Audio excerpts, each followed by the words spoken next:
Hello, everyone, and welcome back to English Life Tales. Today, I want to share a personal story with you.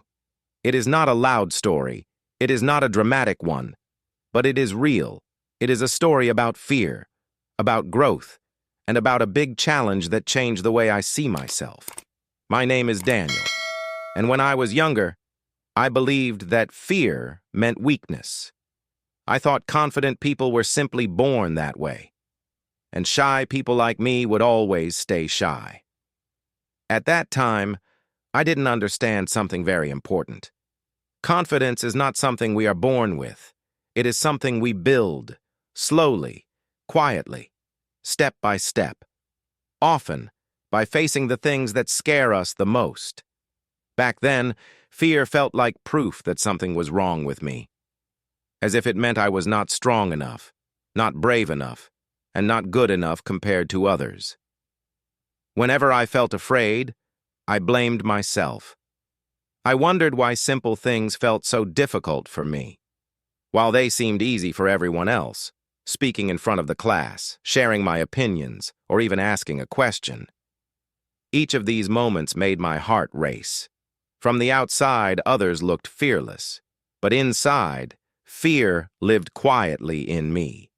Because of that belief, I avoided situations that made me uncomfortable.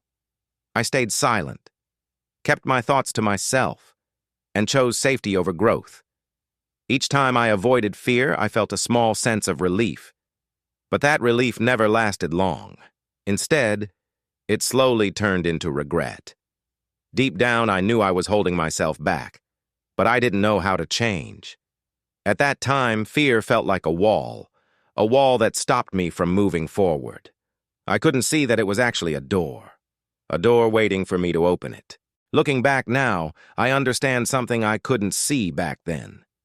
Fear was not trying to hurt me, it was trying to protect me, but I misunderstood it. I thought fear meant I should stop, that I should turn around, stay quiet, and stay where I felt safe. I didn't realize that fear often appears when something important is waiting for us. At that time, I believed confident people were different from me. I thought they were born without fear, that speaking easily, sharing opinions, and standing out came naturally to them. I didn't know that many of them were afraid too. They simply chose to act anyway. Fear felt like a sign that I was weak, that something was wrong with me. So whenever fear appeared, I stepped back. I chose silence. I chose comfort. I chose the familiar. And slowly, without realizing it, I began to make my world smaller. I stopped raising my hand, stopped sharing my thoughts, stopped taking small risks. Each choice felt harmless, almost invisible. But together they built a life where I stayed hidden. There were moments when I wanted to speak. Moments when I had ideas, questions, opinions. But fear always arrived first. It whispered that my voice would shake, that my words would sound wrong, that people would judge me. And I listened. I told myself it was better to stay quiet than to make a mistake, better to be invisible than embarrassed. Each time I stayed silent, I felt safe. But that safety came with a cost. It cost me confidence. It cost me growth. It cost me connection.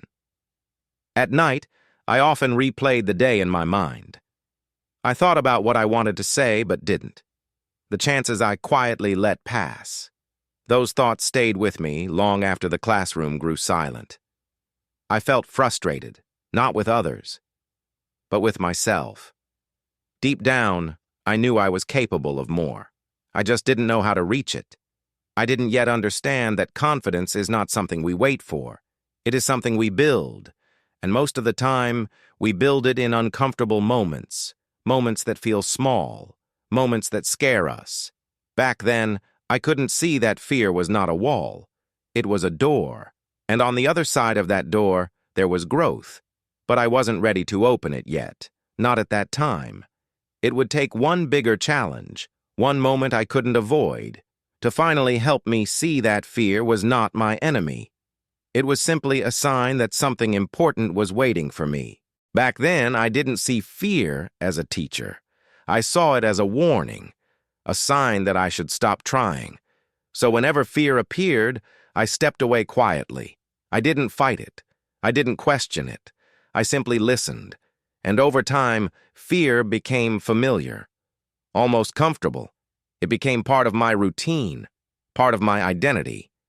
I told myself, this is just who I am. A quiet person, a careful person, someone who stays in the background. But deep inside, there was always a small voice. A voice that asked, what if I could be more? What if staying silent was not protecting me but limiting me? I tried not to listen to that voice, because listening to it meant facing fear again. And fear still felt too heavy. So I stayed where I was, safe, unnoticed. But fear has a way of waiting patiently. It doesn't disappear when we ignore it. It simply waits for the right moment to return. And one day, that moment arrived. Not loudly, not suddenly, but quietly. In a way I could no longer avoid. That moment would soon place me in front of my biggest fear. And it would force me to choose, to stay silent, or to finally step forward. That was the moment everything began to change. When I was 16 years old, I was in my first year of high school. Everything felt new and overwhelming. New teachers, new classmates, new expectations. I was a quiet student. I preferred to listen rather than speak. I usually sat in the back of the classroom. I avoided eye contact and hoped teachers would not call my name. Every morning, I walked into the classroom with a tight feeling in my chest. I observed everything around me carefully. The way my classmates talked, the way they laughed, the confidence they seemed to carry without effort. I compared myself to them constantly and always felt one step behind, as if I were watching life through a glass window. During lessons, I focused on listening and taking notes, not because I lacked ideas, but because speaking felt risky. My thoughts were clear in my mind. Yet the moment I imagined saying them out loud, fear took over. I worried about choosing the wrong words, about my voice sounding strange, and about being judged. Silence became my shield. It protected me from embarrassment, but it also kept me distant from others. Group activities were especially uncomfortable. When the teacher asked us to work together, a quiet panic rose inside me. Even when I had something valuable to share, I held it back, convinced that it was better to remain invisible. Over time, this habit of staying quiet became part of who I was. I told myself this was just my personality. What I didn't realize was that I was slowly building walls around myself, brick by brick, using fear as the foundation. I didn't notice it at first, the way fear slowly shaped my days. It didn't arrive loudly. It didn't demand attention. It worked quietly, patiently. Every time I stayed silent, fear felt justified. Every time I avoided attention, it felt reinforced. Soon, silence stopped feeling like a choice. It felt like a rule. In class, I learned how to disappear. I learned how to sit still, how to keep my head down, how to look busy when teachers scanned the room. I memorized the sound of my own name spoken by others, and how it made my heart jump every time I thought it might be called. When questions were asked, I often knew the answers. I followed the lessons closely. I understood the ideas. Sometimes I even felt excited about what we were learning, but excitement never reached my voice. It stayed locked inside. I told myself there would be another chance, another moment, another day. But that day rarely came, because fear always found a reason to delay it. During group discussions, I watched others take control. They spoke quickly, confidently, without hesitation. I admired them, and at the same time, I felt distant from them, as if we lived in different worlds. They belonged to the world of voices. I belonged to the world of thoughts. I convinced myself that thinking quietly was enough, that not everyone needed to be heard, that staying in the background was safer. But deep down, a quiet frustration grew. I wanted to speak. I wanted to be part of the conversation. I wanted my ideas to matter. Yet every time I felt the urge to speak, fear arrived first. It reminded me of past mistakes, moments when my voice shook, when words didn't come out right, when I felt exposed. Fear told me to stay quiet, and I listened. At home, after school, I replayed those moments again and again. I imagined what I could have said, how the conversation might have gone. Those imagined versions of myself felt confident, clear, brave. But the next morning, when I walked back into the classroom, that version disappeared. The walls returned. I told myself this was just how I was, that some people were natural speakers, and others were natural listeners. I placed myself firmly in the second group.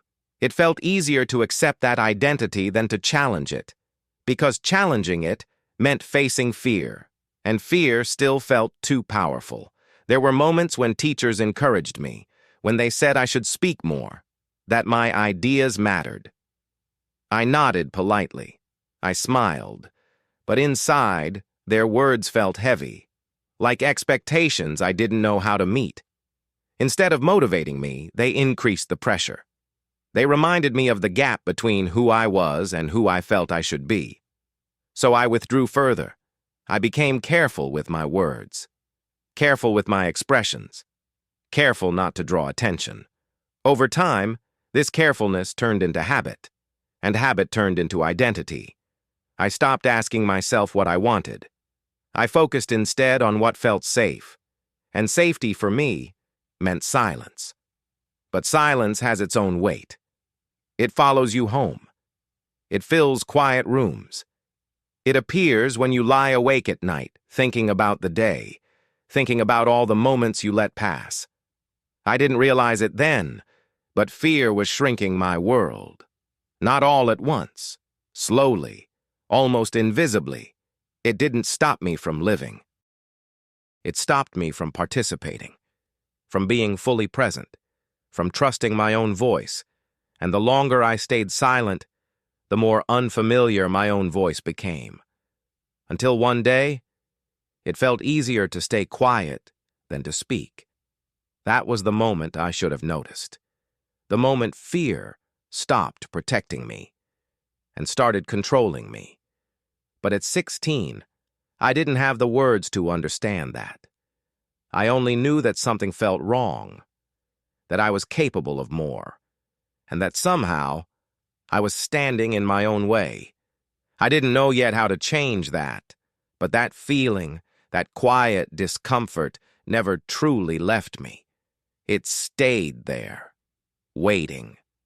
For the moment, I would no longer be able to ignore it. English class was especially challenging for me. I actually liked English. I enjoyed reading stories and learning new words, but speaking English in front of others terrified me. I worried about my pronunciation, my grammar, and my accent. Mistakes felt permanent, as if one wrong sentence could define me forever. One afternoon, our teacher made an announcement. There would be a public speaking contest. As soon as I heard that, my heart sank. Public speaking was my worst fear. Standing on a stage, speaking in front of people, being seen. At first, I told myself the contest was not for me, but the idea followed me home, and with fear came a quiet question. What if this was an opportunity? That question scared me more than the contest itself. Later, I stayed after class. My legs felt heavy as I walked toward my teacher. My voice was quiet when I told her I wanted to join. She smiled and said she believed I could do it. In that moment, her belief became something I could borrow, when my own confidence felt weak. From that day on, my challenge truly began. I wrote my speech, slowly, carefully. I practiced in the library, alone, in silence. I practiced in front of the mirror. My voice sounded strange. My hands shook. There were moments I wanted to quit, but I didn't, because stopping felt worse than continuing. Those days of practice were some of the longest I can remember. Each session felt quiet, heavy, full of doubt. In the library, surrounded by books, I whispered my words to empty chairs. I spoke slowly, carefully, as if the walls themselves might judge me. Sometimes I stopped mid-sentence, forgot what came next. Other times, I stumbled over simple words I already knew, and every mistake felt like proof that I didn't belong there. I watched other students from a distance, how easily they spoke, how confidently they laughed. They seemed so sure of themselves, while I felt like I was pretending. At home, I practiced again. Standing in front of the mirror, I barely recognized the person staring back.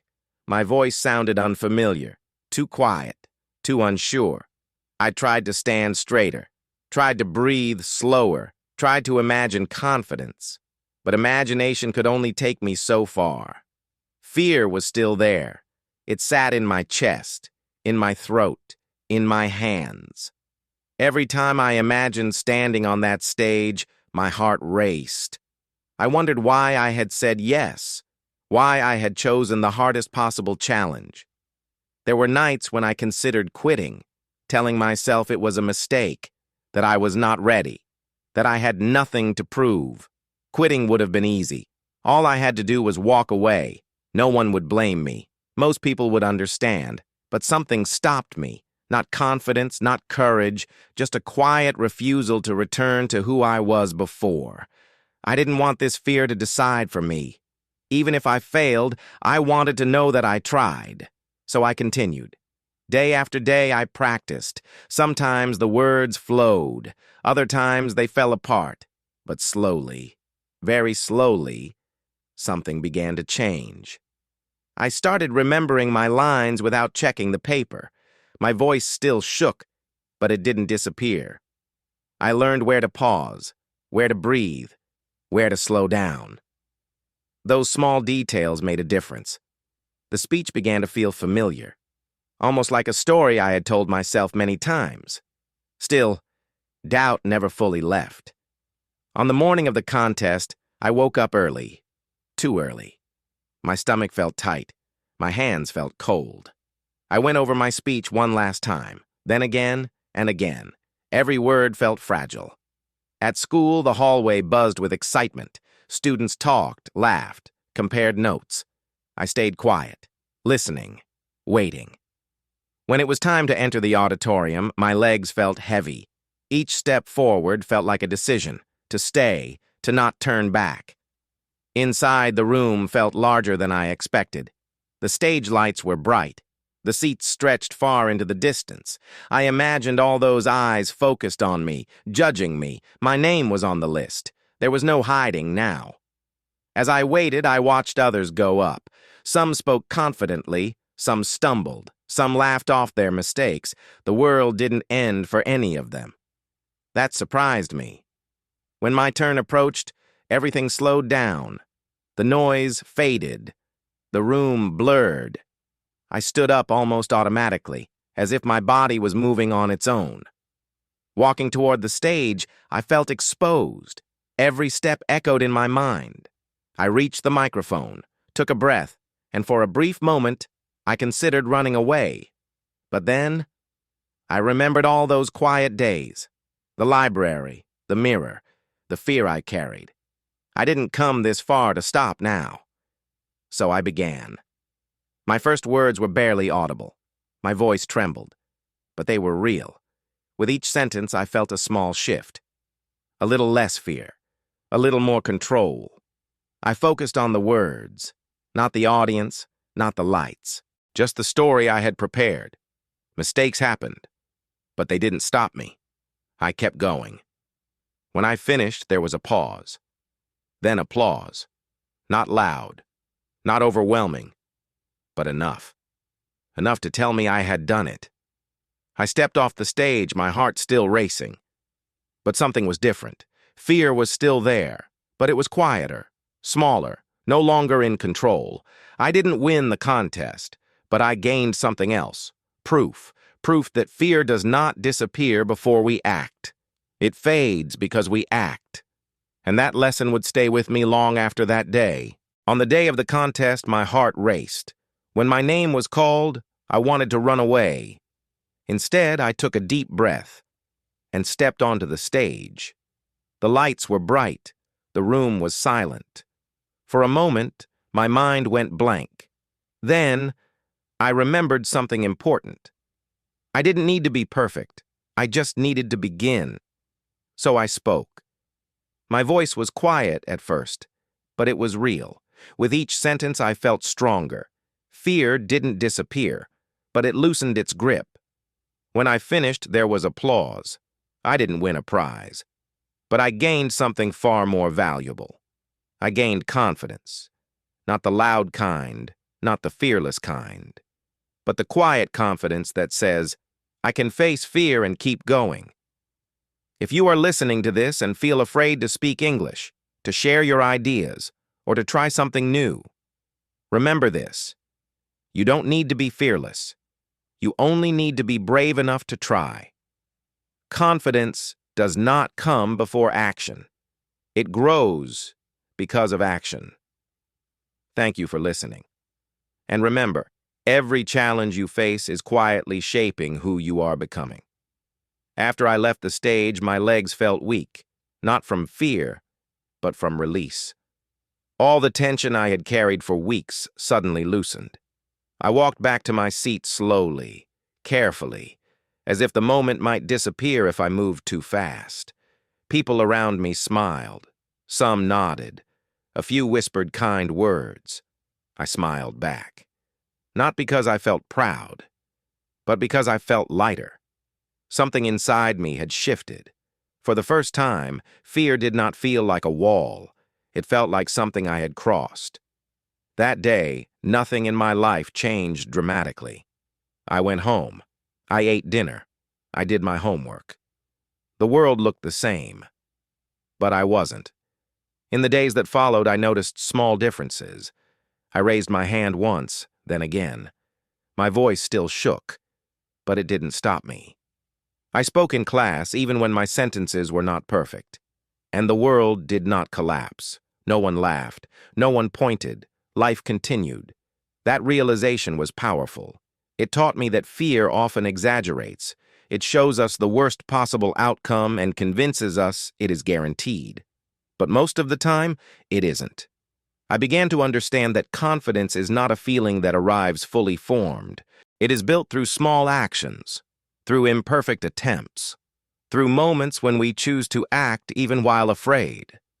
I still felt nervous before speaking. That never completely disappeared. But fear no longer decided for me. It no longer spoke the loudest. I learned to listen to a different voice. The one that said, "You've done this before. You survived. You grew." That voice was quieter than fear, but it was steadier. Over time, those small moments added up. I participated more. I shared ideas. I asked questions. Not because I was fearless, but because I no longer believed fear meant stop. I started to see fear as a signal, a sign that something meaningful was waiting. That lesson went far beyond that one contest. It followed me into new classrooms, new challenges, new stages of life. Whenever I felt afraid, I remembered that day. The lights, the silence, the first words. I remembered that courage did not arrive first. Action did, and courage followed. If you are listening to this and you feel stuck, silent, or unsure of yourself, know this. You are not broken. You are not weak. You are simply standing at the edge of something unfamiliar, and that edge is uncomfortable. But it is also where growth begins. You don't need to change overnight. You don't need to be confident all the time. You only need to take one step, one sentence, one attempt. Even if your voice shakes, even if your heart races. Those moments matter. They shape you in ways you cannot see yet. Years from now, you may look back on a moment that feels small today and realize it was the beginning of something important. Thank you for spending this time with me, for listening, for reflecting. And if this story resonates with you, carry it with you. The next time fear appears, remember, you don't have to wait for confidence. You build it, quietly, patiently, one brave moment at a time.